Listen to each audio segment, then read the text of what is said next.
the reason I think this is a good transition into Meghan Markle and Prince Harry is the following. They just completed this Australia tour. They are pretending to still be royals. They're not royals anymore. They had their Royal Highness titles stripped from them. Obviously, he's born a prince and he remains a prince. His dad is the King of England. She's a nothing glamour wannabe. But here's what's interesting to me. So they go on this sort of faux royal tour to Australia, and they pretend that they're still working royals. And they walk out on Bondi Beach, where we saw that terrible attack on Australian Jews. And they're sort of being adored by all these crowds following them. Then she had some seminar with like young women where she was like, oh, be your best self, that kind of stuff. And what I was laughing about watching this, Rob, is that they want us to believe that they're the only ones who can command this. They're like Prince William and Kate. Right. You know, they're just as royal, just as famous, and people want to see them. Now, you tell me, you in particular, given what you've been doing for your professional life, what celebrity, I mean, talking about like a legitimate celebrity out in Hollywood, could not garner this kind of a crowd and attract attention to walk with them on the beach or into an event if they asked for it? Right. Like literally all of them, even the B-listers, could easily get crowds to follow them and make it look like they are just sort of these world ambassadors. What this is showing us is not that they're these universally beloved people. It's that people really know Harry, have some affinity probably for the 12-year-old version of him, and certainly for his deceased mother, maybe some extent his brother and his father, but it's about celebrity and people being interested in it. It's just they're the only ones who do it. Right. No, there are not, for the most part, Hollywood celebrities who could gather a crowd who are this thirsty. That's what it is. It's about being thirsty. And what I find so interesting about this is that the only thing that makes these two people interesting is the royal family. The one thing they're trying to run away from, the one thing that they say they want no part of, that's all they've got. We're not interested in them for any other reason. Kim Kardashian, you know, a celebrity that we roll our eyes at and we laugh at, but she has created this herself. And so these two were given this, they were given it, and now they're exploiting it. And at the same time saying they don't want to be part of it. So it is so confusing to me what they want here. I think I know what they want, which is they want this fabulous life part-time, and then they want to earn money the rest of their time. It was the thing that Queen Elizabeth said no to. They pitched being part-time royals, half in, half out, and Queen Elizabeth said, no, that's just not going to work for me. Well, what Harry and Meghan have now figured out, unfortunately, is they do not need the palace approval. He will always be Diana's son. He will always be Harry. People do have a feeling towards him as a little boy walking behind his mommy's coffin. We still all remember that. Her, not so much. But Harry is going to be somebody that we're always going to be interested in. And he's just figured out now that he doesn't need the royals family to be a part-time royal. He is a part-time royal. He will be now for the rest of his life. And so I'm told from my palace insiders is that they were really angry about this, that they don't want it. But now they're at the point where they're sort of like, let them. What can we do? Let them. They're going to do this again. They're going to repeat this Australia trip in different countries, probably Commonwealth countries, where there will be affection towards Harry and crowds will turn up. And then at the end of it, she'll sell you a pot of jam. But there's nothing the royals can do. You can't stop him from going to a hospital. You can't stop him from going to a women's shelter. And so I think, though, this is going to become boring. This is going to become old news really, really fast, because once again, the only thing that makes them interesting is the one thing that they are running away from, or at least say they're running away from. So they keep breaking open the same act. She gets in front of this group of women who gather to celebrate her at $1,700 a pop, and decided to tell them how terrible her life was, how difficult her life has been. It's amazing how difficult her life has been. And she's traveling around with a Prince of England and going back to her multi-million-dollar Montecito mansion and, you know, touring on the beaches of Australia with throngs of people following her. But she's had it really rough, she wants you to know. And then Harry, you report, is potentially thinking about writing a self-help book. But Rob, we just discussed the other day on this program how he got up there and he talked about how he never wanted to be a working royal because it killed his mother, and went on to talk about how he is stressed out. He was in the fetal position and he's basically unable to function. Like he actually talked to the crowd about how difficult his life has been and how completely overwhelmed he's been. Like these two, she can't get over some bad press she had. That's the terrible stuff that's happened to her. And he can't get over tragedy that has happened to him, but it was 30 years ago, Rob.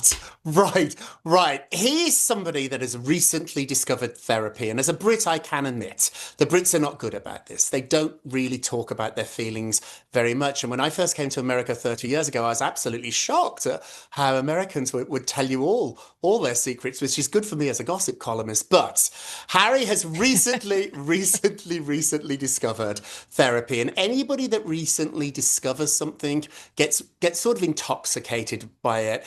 We know he's an addictive personality. We know he's got issues in the past. And so my insiders tell me that this is where he sees his future. He very much enjoys talking about mental health. He's going to turn into one of those Mel Robbins type podcasters, self-help. Yes, Meghan. Yes. It's gonna be one of those things. I spoke to people in the publishing world. His last book sold really, really well. They'd love to do a second book with him.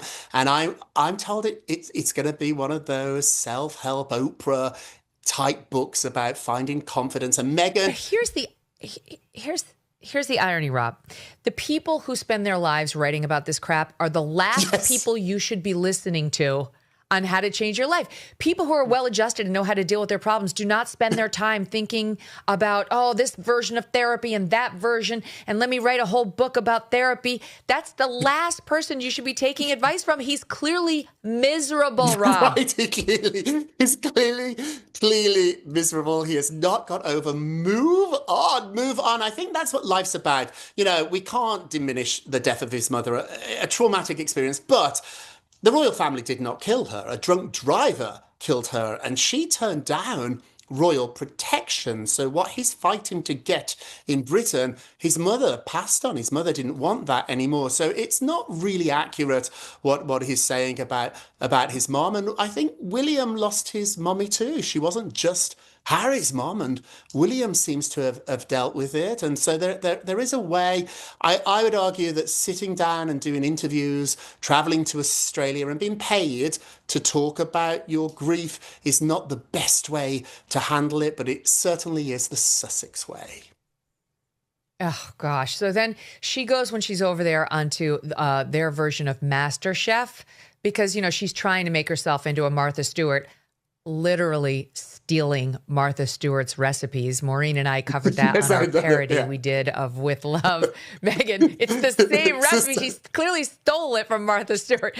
But so for this, she gets a guest appearance on MasterChef. Way to be complicit, MasterChef people. And she's reportedly very upset about this description of her when she walked out. And I'll tell you why. Here it is. We've had MasterChef royalty in the kitchen before, but no one like this. All the way from sunny California, please welcome to MasterChef Australia, the Duchess of Sussex, Meghan Markle!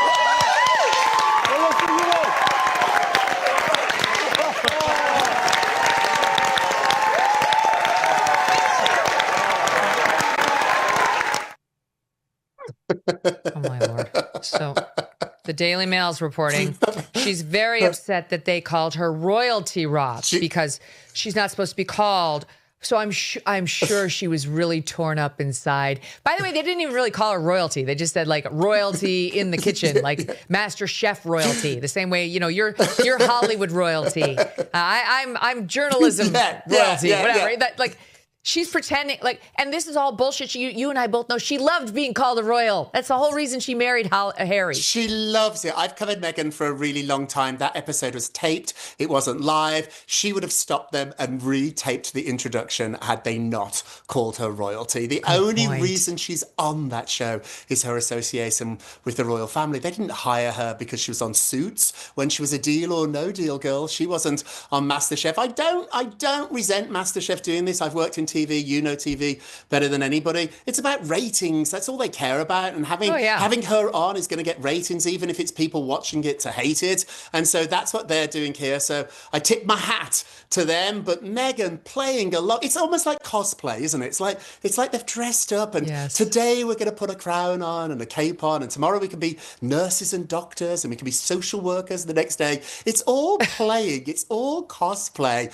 And people know it. She can't get the normal MasterChef to put her on. Like those two are, they are poison here in America. Never mind the UK, where it's even worse. No one's going to put them on for ratings or otherwise. So like the public has turned on them. That's why they have to go to Australia for this. But she reportedly wanted to meet with Steve Irwin's family. You know, of course he died. He was the environmentalist guy who would take us all over the world with the animals, and they would not meet with her because they are reportedly staunch monarchists and fiercely loyal to Prince William and Princess Kate. And they knew that touching these two was absolutely a no-no. So they got the back of the hand. And then, you know what she is, Rob? She's a disaster tourist. She went to Uvalde after those poor children were killed in that school shooting. And then she went by Princess Diana's death site with her feet up on like the window, like famously playing with her feet, like where her mother-in-law was killed.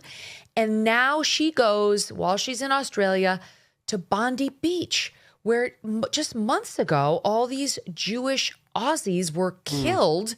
And she gets the crowds to follow her. And look at this brilliant woman who refuses to move off of her. Look at her. She's like, you will move around me, bitch. I love that woman. She speaks for us all. And then after she does this on Bondi Beach, she posted, she's doing something about her outfits, which a lot of celebs do. No, I don't begrudge her posting, this is what I wore and this is where you can buy it. But maybe not while you were visiting a site of a mass shooting. Like, hey, here I am where people died months ago, and this is where you can buy my outfit. It's tone deaf. It's tone deaf, but it's not surprising. They have nobody around them telling them and helping them. And that's not by accident. They get fired. Anybody who works with them, I know people who have worked with them, and they were really difficult. And they don't want experts. They want yes people, and now they have them. Let's be very clear about what just happened in Australia. Meghan Markle and Prince Harry didn't go on a tour. They went on an audition for relevance. And according to insiders, the world's harshest critics weren't even the press. They were the people inside Buckingham Palace, who reportedly looked at the whole spectacle and said, "It looks sloppy, like it's being run by amateurs." That's not me talking. That's a royal source to Rob Shuter. And that tells you everything. Harry and Meghan kicked off their Australian tour on April 14th, visiting places tied to mental health, veterans' causes, and community events. They were described by insiders as absolutely beaming, convinced this was their reset moment, that everything was finally working. And look, visiting a children's hospital and meeting veterans, on paper, sounds admirable. But here's the problem. Admirable optics don't hide a structurally broken strategy. Multiple sources told Rob Shuter the trip felt thrown together, more like a brand tour than anything structured. People were reportedly asking, what exactly are they doing there? And no one seemed to have a clear answer. That's not a press tour. That's a PR disaster dressed in a designer blazer. Let's call this what it is. Harry and Meghan appeared to be deliberately recreating the structure of an official royal visit, right down to philanthropic engagements, selected media appearances, and revenue-generating opportunities. A source put it perfectly. They're not calling it a royal tour, but that's exactly how it's being designed. It walks like a royal tour, talks like a royal tour. So which is it, Meghan? Are you a private citizen living your best Montecito life?